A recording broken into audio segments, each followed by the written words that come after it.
Traders Corner was proudly brought to you by IG. Visit igmarkets.co.za to open a trading account today.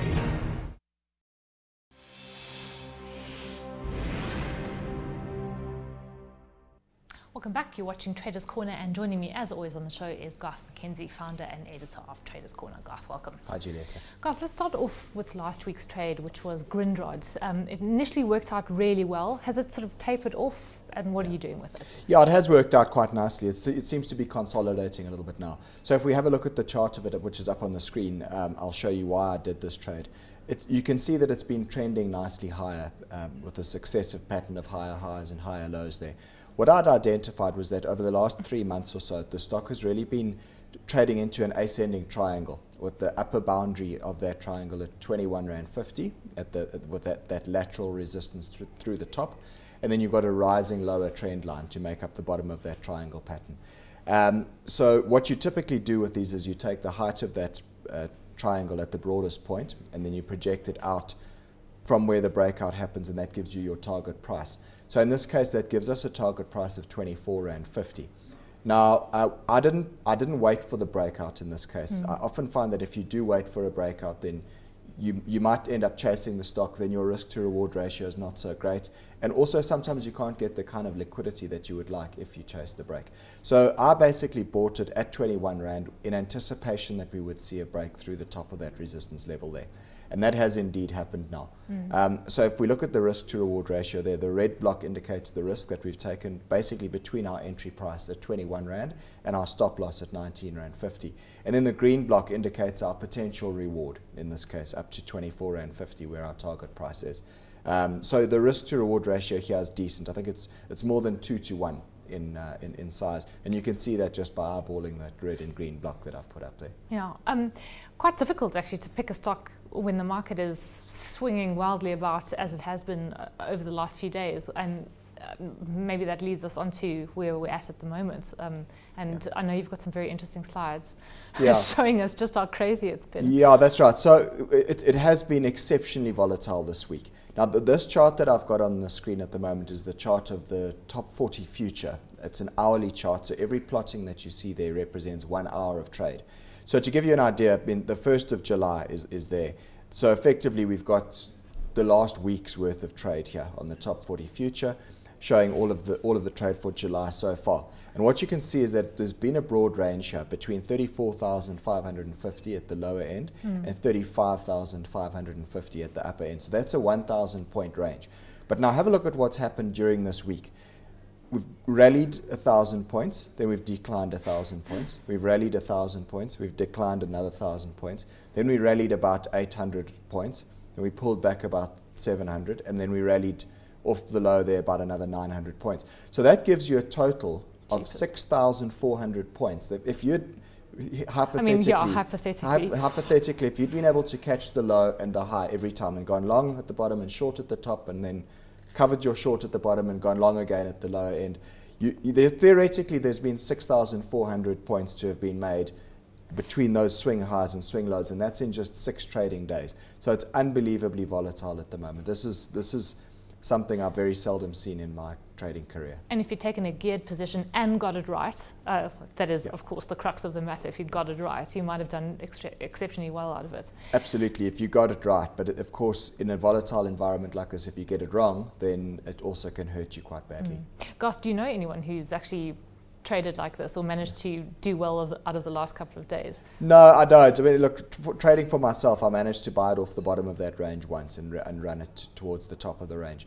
But I only caught one leg of that. I mean, there's 1, 2, 3, 4, 5, 6, 7 times you could have effectively traded that range. I got one of them.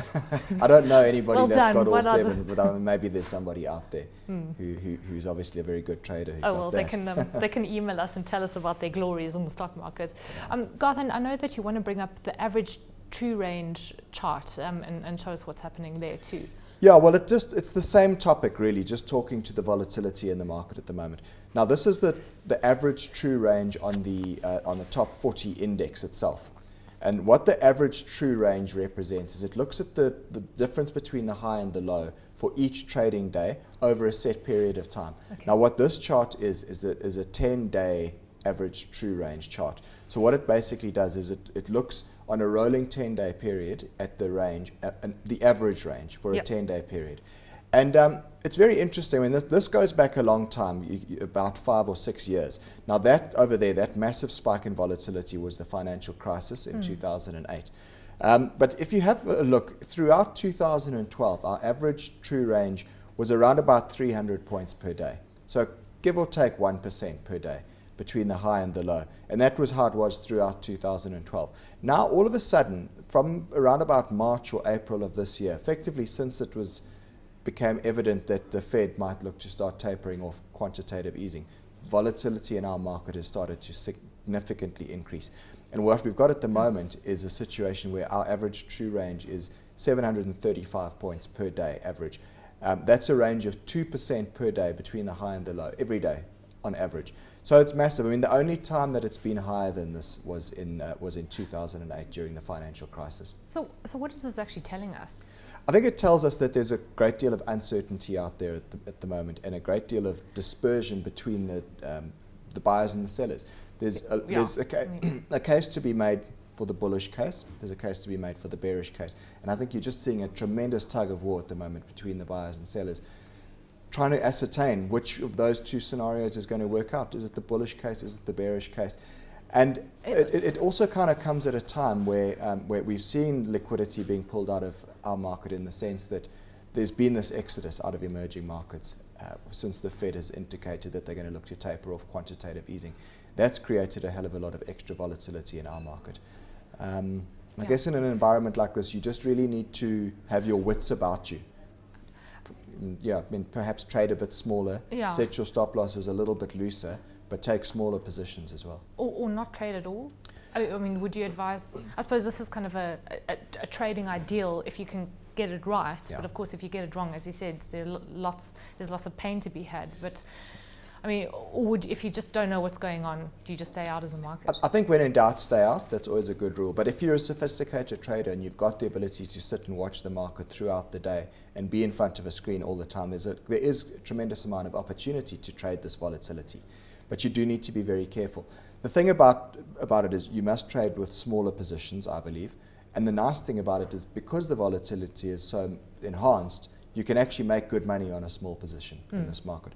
But you also need to be very, very quick to cut your losses, because if you get it wrong in this type of volatility, you can get it horribly wrong. Yeah, okay. So this is kind of the backdrop against which we make our stock picks. And I know that you want to discuss this week's trade, which is Sasol. Yes, I'm looking at Sasol this week. To me, it's the strongest stock in our resources sector. And remember last week we did talk a little bit about the resources sector, but Sasol's very different in the sense that it's obviously an oil and chemicals company. It's not a miner like the rest of the resources stock, so it has a completely different trading profile. But if we have a look, this is a long-term chart. It goes back to 2008. What you've got here really is a large ascending triangle pattern where you can see the lower trend line joins all the lows since 2008, and then there's been a series of tops since early 2011. Now the stock has recently broken out through the top of that ascending triangle, and it's basically been consolidating over the last two months or so. Now what I want to do is I want to zoom in on that more recent trading action, just to give a close-up view of what it looks like. So this is the trading action for 2013 to date. Again, you can see the rising trend. We've got higher lows and higher and higher highs. Over the last month or so, you can see the shares really been consolidating in quite a controlled fashion. Now, if I draw an uptrend in there, you can see that there's support that comes in at about 420 Rand a share, which was tested yesterday and the day before that, in fact. Then there's also this overhead resistance line, which is joining all those tops. That is at about 440 Rand where that resistance comes in. Now, my feeling is that if we see a continuation of this rising trend and we ultimately see a breakout through that 440 Rand level, then it opens a target of 475 Rand thereafter. So again, a bit like the Grindrod story, I suppose I could wait for a breakout to trade it, or I can trade it now and potentially get a much better risk to reward ratio, and then be in it if it does eventually make that breakout. Yeah, and it's interesting to note at the point at which it started rallying, sort of mid-April, because I remember the chatter on the market was it was very skeptical as whether or not it would actually be able to go higher. Yeah. I think there was a lot of assumptions that maybe there was sort of a head and shoulders pattern and Sasol would break to the downside because it just hadn't been doing anything. So it's nice to see that it has rallied. Garth, I know you also want to mention that there are a lot of analysts who have hold recommendations, and if that's not reason to buy, I don't know what is. Well, yeah, I mean, so a lot of the research that I read suggests that the analysts have got target prices of around 380, 400 Rand, that sort of area, and they've all got a hold recommendation on the stock. And I mean, no disrespect to analysts, but they often are behind the curve in the sense of the stock will rally, and then suddenly when it's run 20 or 30%, then maybe they'll change their minds about it being a hold. Maybe they'll change it to being a buy recommendation after that. Now, my sense here is that we've had a very weak Rand in the first half of 2013, and we've also got a rising oil price. So those two things together should play into the hands of Sasol. Remember also, this is a company that has its year end in June. So we've now just come to the end of June. They'll be likely putting out some sort of a trading update in the next little while, and then we'll get results coming out in the next few months. And my sense is that there's great potential for an upside surprise here, especially given the fact that the Rand has been weak during 2013 so far. Because the Rand is really the major factor for Sasol more than the oil price. Exactly, absolutely. So, yeah, I mean, no disrespect to analysts, but I kind of get the feeling that this is going to be another example where it's a hold, the target price is 400 odd, and then suddenly we're going to find it at 450, and everybody needs to adjust their assumptions. Okay, so Garth, what are the mechanics of the trade then? All right, so I'm buying it at 425 Rand with the stop loss at 408 Rand. Now, the stop loss at 408 is relatively loose, but remember what I was talking about, the volatility in the market at the moment. If I look at our risk to reward ratio there, the red block indicates the risk and the green block indicates the reward. So if we go through the mechanics, as I said, we've bought at 425, stop loss is at 408 Rand. The risk per share, therefore, is 17 Rand per share. I'm risking 2% of our capital on this trade. Now, we've got 330,000 Rand in capital at this point. 2% of that is 6,600 Rand, which is what I'm willing to lose if this goes wrong and our stop loss gets hit. So I take it through the calculation as I always do, and I divide the portfolio risk, divide it by the risk per share, and that gives me 388 shares. So I'm going to round it down to 380 CFDs for the purposes of this trade.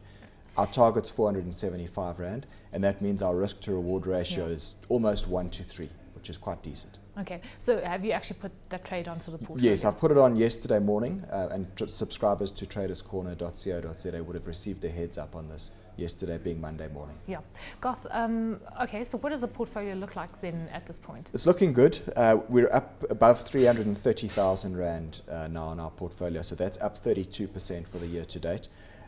Those are some of the most recent trades that we've closed out, and then we've got our Grinrod trade where we've got a profit just over 4,000 Rand on that one.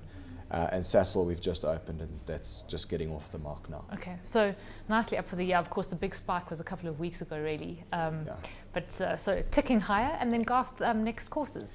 Yeah, so I've set up 2 more course dates. I've got my Understanding CFD courses, which are going along quite well and quite popular. The next one of those will be on the 8th of August in Johannesburg. Okay. And then I'm running another high probability trading course on the 17th of August in Johannesburg. This is a bit more detailed than the CFD course. Yeah, the CFD course is a 2-hour evening course, and then the high probability trading course is a full day trading course which I run on a Saturday. Okay, all right, and then people can get hold of you on Twitter. Or email me, garth@traderscorner.co.za, and I'll send you the details. Okay, great, Garth. We'll leave it there for the time being. Thanks very much, as always, for joining us. Thanks. That's Garth McKenzie, founder and editor of Traders Corner.